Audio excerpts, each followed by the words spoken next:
Hello friends, so in this lecture we will look at the analysis of some common indoor pollutants in the indoor air which are of concern. So the first one we will look is radon. Radon was one of the early identified indoor pollutants.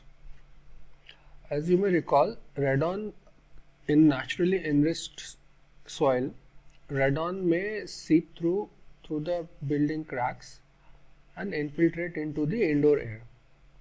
Also, the radon can go seep through the soil to the outdoor air, and then from outdoor air it can go inside to the indoor air through natural ventilation, doors and windows, or mechanical ventilation.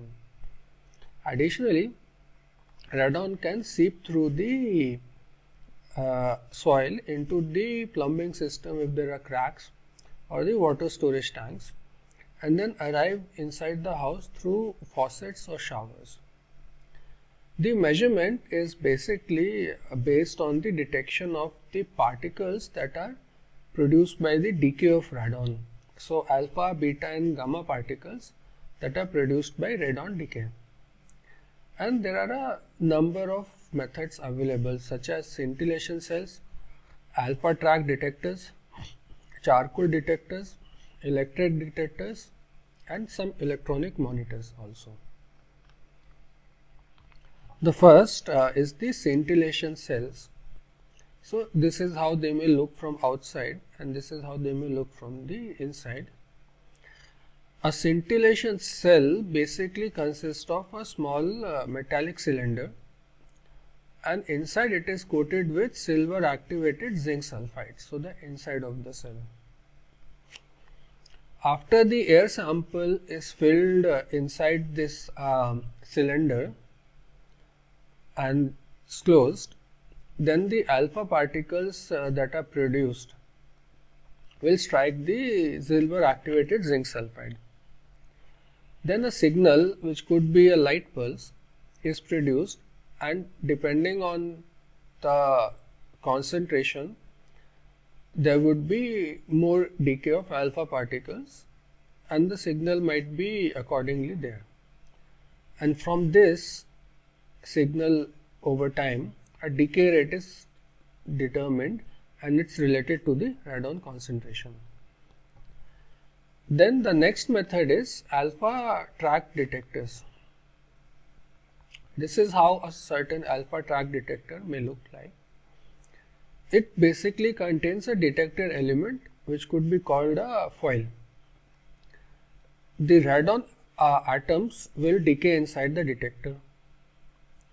Then when they decay inside the detector, they will produce the alpha particles. Now the produced alpha particles will strike the foil. Once they strike the foil, they will make some sort of, let's say, microscopic tracks on the surface of the soil wherever they have stricken the foil. So they make microscopic tracks in the surface of the foil. For analysis, the foil can be chemically treated to sort of enlarge the alpha tracks, and then these are counted on an automated system. The average radon level can be calculated using the number of tracks that have been observed and the number of days in which the detector was exposed. Eventually, through some conversions, the concentration is calculated and reported as picocuries per liter or becquerels per cubic meter, so BQ per meter cube. The next could be the use of charcoal detectors, which are generally suitable for short-term surveys. This is because radon is adsorbed to charcoal inside the passive pocket size sampler. Now, if the concentrations, if the charcoal detector is left out for a very long term, it is possible that the adsorbing sites in this charcoal are already saturated with radon, or other interfering material, and there is no more site left. So we will not have a perfect or a appropriate detection. So these are applied for short terms so that there is never a shortage of adsorbing sites. So the radon is absorbed to the charcoal inside this passive sampler, and the gamma radiation emitted by radon and the radon decay products are later analyzed in the lab with things such as gamma ray detector or with a thermoluminescent detector.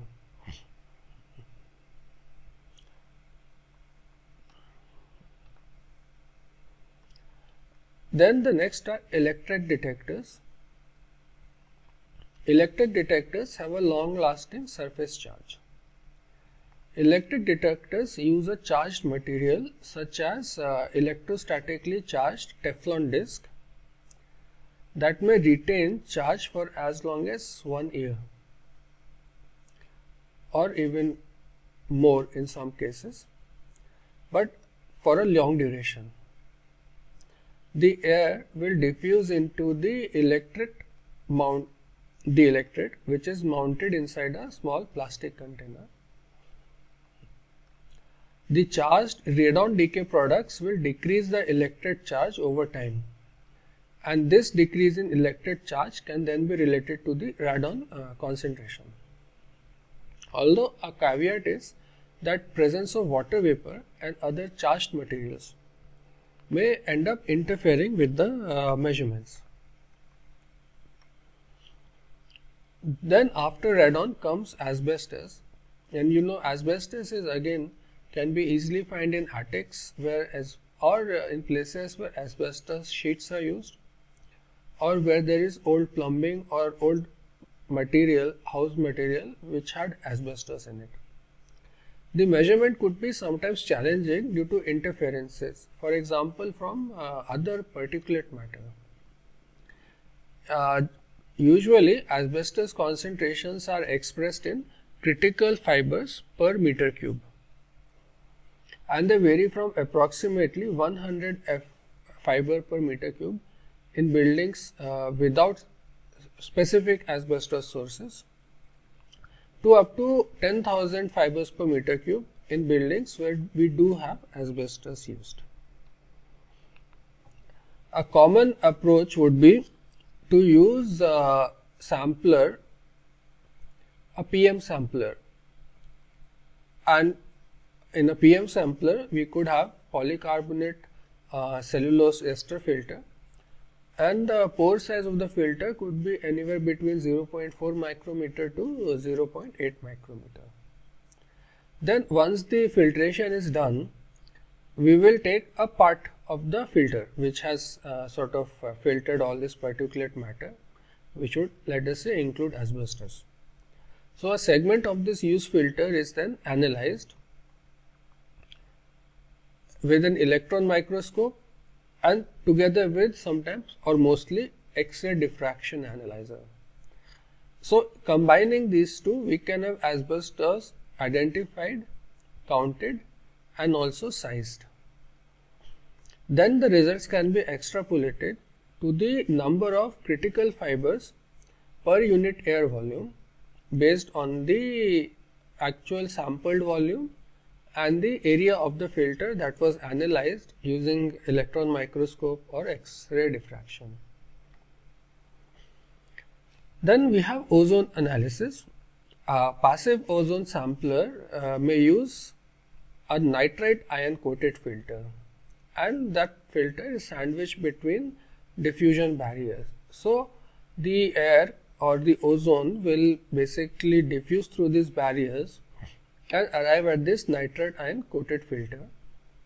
When ozone arrives here, the nitrite ion is oxidized to nitrate in the presence of ozone. Now this filter can later be extracted with water and maybe other reagents and analyzed for nitrate ion by ion chromatography. Another passive sampling method for ozone is the use of 4,4' dipyridyl ethylene for collecting the ozone. This 4,4' pyridyl ethylene reacts with ozone and forms 4-pyridyl aldehyde. And then the samples are extracted with 3-methyl-2-benzothiazolinone hydrazone to yield an azide.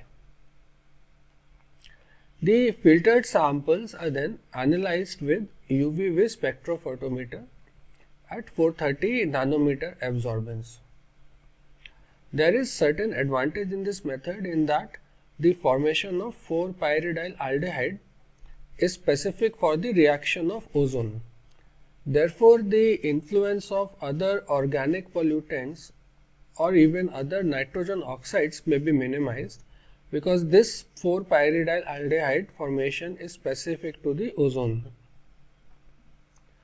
Then we have nitric oxide chemiluminescence based monitor, which are called NOCL. These methods use chemiluminescence with NO as a reagent. So this particular analyzer detects ozone based on the reaction of ozone in sampled air with NO reactant gas forming the excited nitrogen dioxide molecule. Now this excited nitrogen dioxide will return to its ground state because it is excited right now. So when it returns to its ground states, this NO2 will emit a photon. The emitted photon is then detected by using a photomultiplier PMT, and this photomultiplier count is then proportional to the ozone numbers in the sampled air. Compared to conventional UV absorption, this method sometimes minimizes interferences such as due to the presence of aromatic hydrocarbons, fine particles and mercury vapor. Other methods include dry colorimetry, which uses a paper tape impregnated with ozone specific dry reagent which changes color upon the contact with ozone.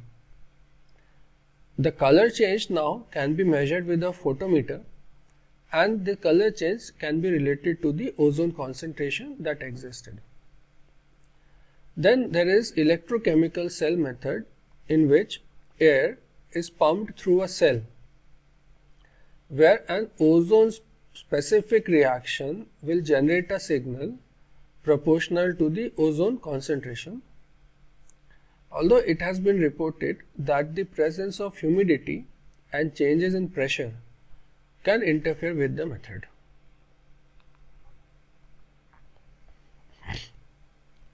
Then we have nitrogen dioxide, which can be measured using passive samplers, and these can be configured as long acrylic tubes with triethylamine, which can act as an adsorbent, and this triethylamine is placed at the sealed end of the tube and the other of the end of the tube is open.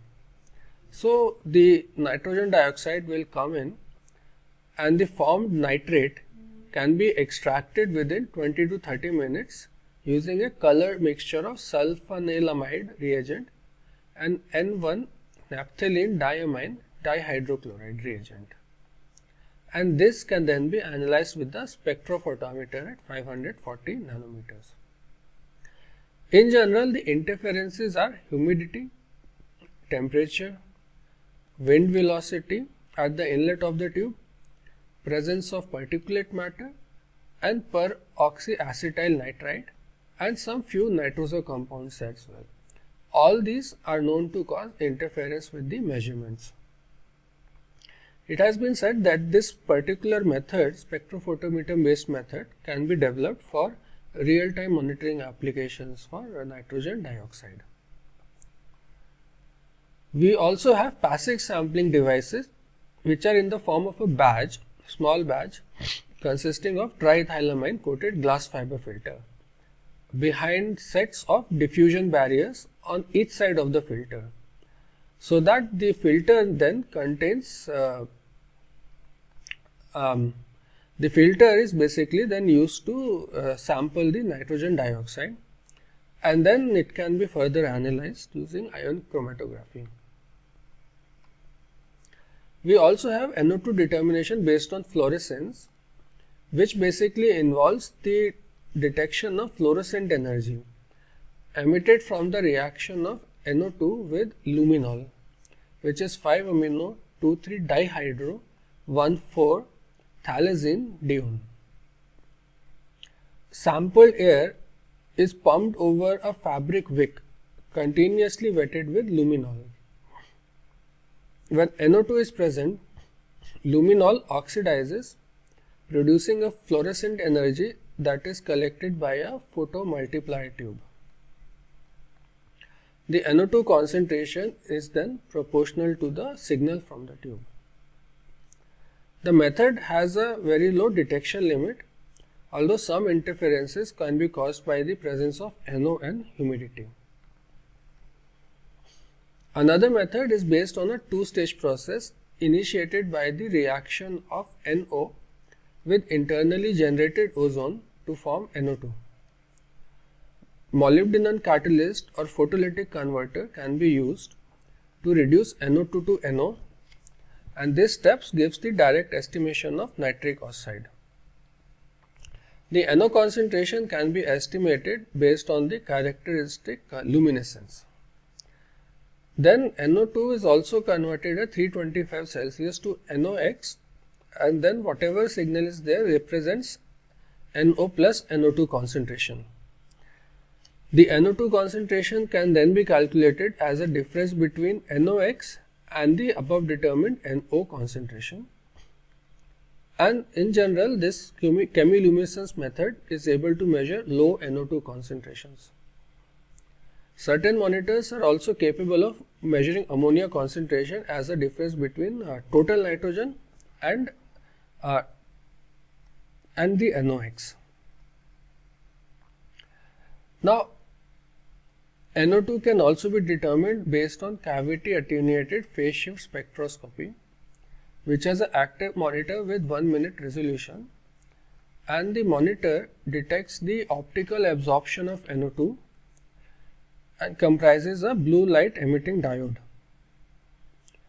an enclosed stainless steel measurement cell with optical cavity and vacuum photodiode detector. The measurement is direct and with minimum interferences. Ammonia and nitric acid can be sampled using denuder systems, where a sample is passed through a series of denuders, which selectively remove gases from the sample stream. The sodium carbonate coated denuder collects HNO3 and also SO2 and HONO. The NH3 is trapped using a citric acid coated denuder. The denuders are extracted and then analyzed by ion chromatography. This method is somewhat labor intensive and time consuming. Then we also have measurement by cavity ring down spectroscopy. So here we will look at it again. A laser illuminates an optical cavity which has two highly reflective mirrors, this one and this one. When the laser is in resonance with this cavity mode, the intensity builds up in the cavity due to constructive interference. The laser is then turned off and allows for the exponential decay of light intensity leaking from the cavity. So we will have intensity over time, and we will have this blue curve, which is the exponential decay of the light intensity. During this decay, light is reflected back and forth thousands of times between the mirrors, giving an effective path length for the extinction, and it can range to order of kilometers. Now, if we put the light absorbing material in the cavity, which is our analyte, the mean lifetime is less because fewer bounces through the medium are required before the light becomes fully absorbed or absorbed to some fraction of the initial intensity. So now the analyte is present, so the light is being absorbed faster, and we have the intensity decay curve which looks like this. Now both of the curves can be used to estimate how fast is relatively the sample, the light decay in the sample, and then the decays can be used to estimate the analyte concentration. For ammonia, passive samplers which could be filter type, tube type and radial type can be used to collect ammonia from air, and the sorbent commonly used as citric, phosphoric, tartaric acids, and then the analysis is carried out. Ammonium ion is quantifiable by the visible spectrometry. In general, particulate matter that contain airborne ammonium salts do not cross the diffusive membrane of the radial type passive samplers. Then we have NO2, HONA and nitric acid, for which again diffusive passive samplers have been made for their simultaneous collection. The device will usually consist of a filter pack sampler assembly, and it may have one nylon membrane filter, one supported PTFE filter, a Petri dish, two PTFE rings and one polycarbonate ring. And the filters, for example the nylon filter, can be extracted in 1 millimolar KOH and analyzed by ion chromatography. The device can in principle allow quantification of very low levels of HNO3. Nitric acid can also be analyzed with other species. For example, using ambient ion monitor ion chromatography system, which is being used for collection of inorganic gases such as ammonia, HONO, HNO3 and SO2 into aqueous solutions with two IC systems for simultaneous analysis. The long path liquid absorption photometer is used to monitor HNO3, which is sampled in a stripping coil. HNO3 is detected in a long path absorption tube after conversion into an absorbing dye. The multi-pollutant diffusive samplers collecting HNO3 on the first filter and NO2 and HONO in the successive absorbing parts have been developed. Filters are extracted with NaHCO3 and NaTOCO3 and analyzed by ion chromatography.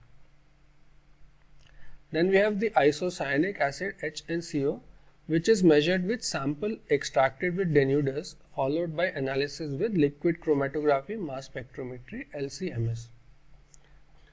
FTIR was also used. This Fourier transform infrared spectroscopy FTIR needs high long paths to achieve suitable detection, limiting the application for the indoor environment.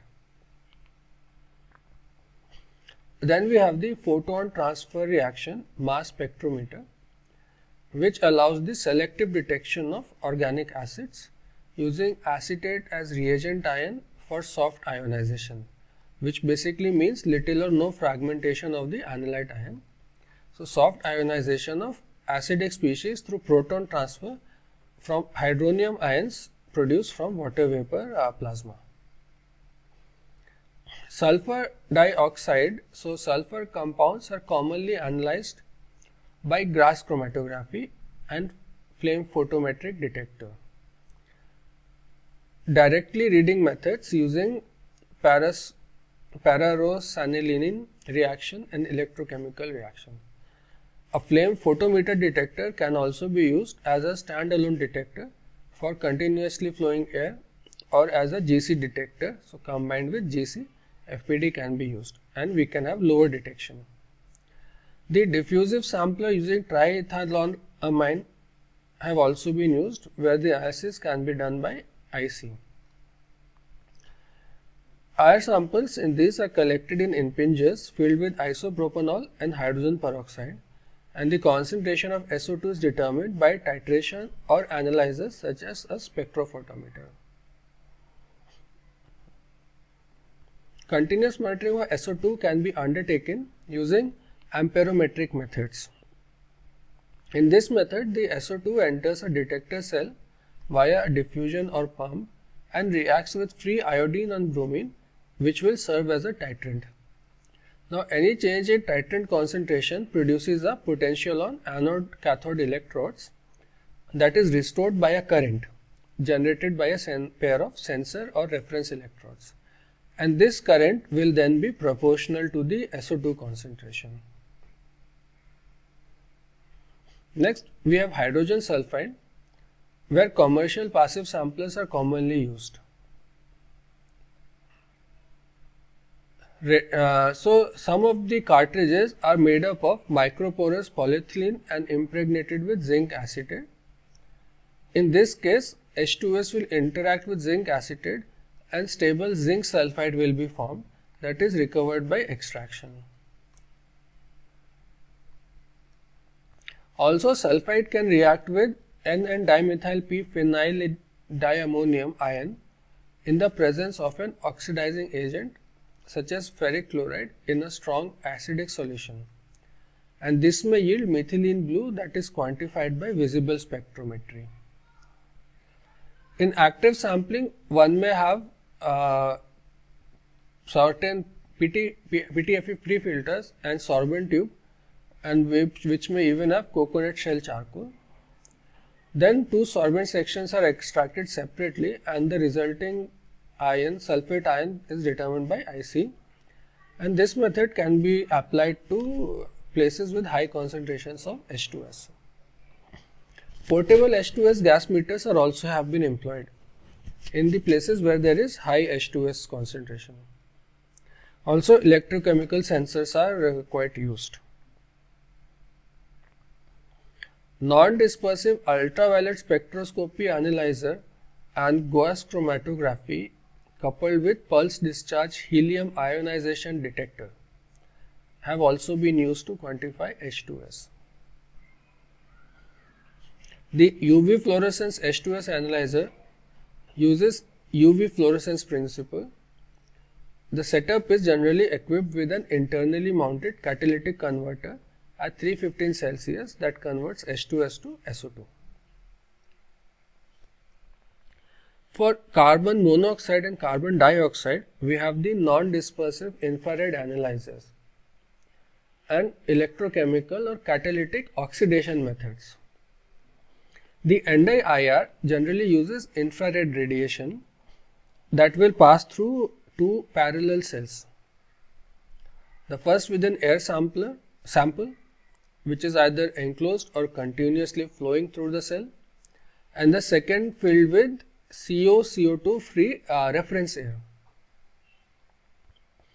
The concentrations of CO-CO2 in the sample air and are then related to the difference in absorbance of the characteristic wavelengths in the IR spectrums using the Beer-Lambert law.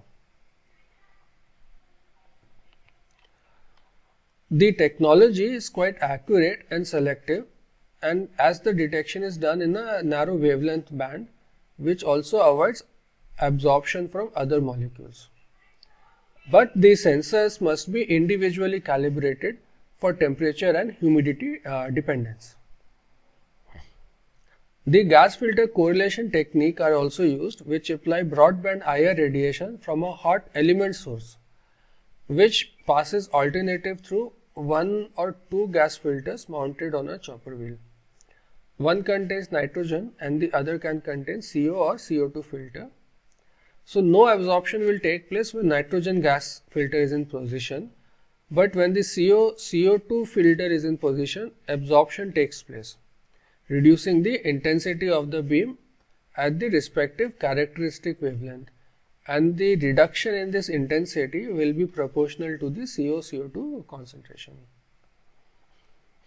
Another sensitive specific detector for CO or CO2 is a photoacoustic IR. In this, air sample is irradiated with light of a wavelength which is coinciding with the absorption maximum of CO/CO2. The pressure variation produces a sound wave which can be detected by a condenser microphone and then be related to the CO/CO2 concentrations. Then also there are electrochemical or catalytic oxidation type analyzers which are often small in size and can be used as portable samplers.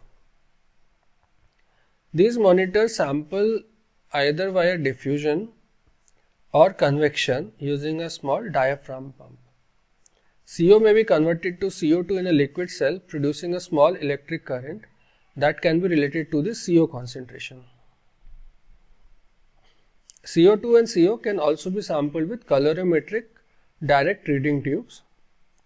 CO2 can also be sampled with a canister and analyzed on a gas chromatograph, which is equipped with a helium ionization detector or a thermal conductivity detector. For CO2, infrared gas analyzers are also there that may measure the reduction in transmission of infrared wave bands caused by the presence of a gas, of the CO2 gas, between the radiation source and the detector. We already know CO2 is responsible for greenhouse warming, so infrared wave bands may be sort of absorbed, so the transmission is reduced. The reduction in transmission is then a function of the concentration of the gas. Then finally, the analysis done with the cavity ring-down spectroscopy can provide simultaneous measurements of various carbon-related gases CO, CO2 and CH4. Then we have the environmental tobacco smoke. So we know that tobacco smoking increases the levels of particulate matter, CO, NO2, polycyclic aromatic compounds, PAHs, acrolein, benzene and other VOCs that can be used as non-specific markers for ETS. The nicotine, solanesol and ultraviolet light absorption of particulate matter can be a specific environmental tobacco smoke marker. Cotinine, which is formed by the oxidation of nicotine, can be used as a biomarker of exposure and measured in also body fluids. Nicotine can be measured using XAD4 sorbent tubes, and this can be sampled using a sampling pump. The extraction is done using ethyl acetate solution of triethylamine and analyzed on a GC equipped with nitrogen specific detector. The particulate filters are adopted for analysis of nicotine solvent. They are extracted with dichloromethane and analyzed with GC equipped with a nitrogen selective detector. Finally, the hydrogen peroxide sample is collected with diffusion scrubber of PTVFE with a solution of this chemical and further analyzed by HPLC with UV vis detector at 508 nanometer. The advantage of the method are the low cost and the minimum interference by other inorganics. We also have automatic analyzer based on the liquid phase reactions of peroxides with p-hydroxyphenyl acetic acid catalyzed by the peroxidase. Reaction produces a fluorescent dimer that can be excited and the reaction is sensitive to all peroxides, but of course it's faster for H2O2. To separate the signal produced due to the presence of H2O2 from other peroxides, two parallel channels can be used. Automatic routine measurements of using such method will require regular calibrations though, using instrument standards which will be periodically prepared fresh and stored in cool dark during the calibration or in general. So in summary, we have covered we have sort of mentioned and briefly looked at some of the analysis methods that are used for common indoor pollutants of concern, and the viewer can delve into more details depending on the contaminant of interest.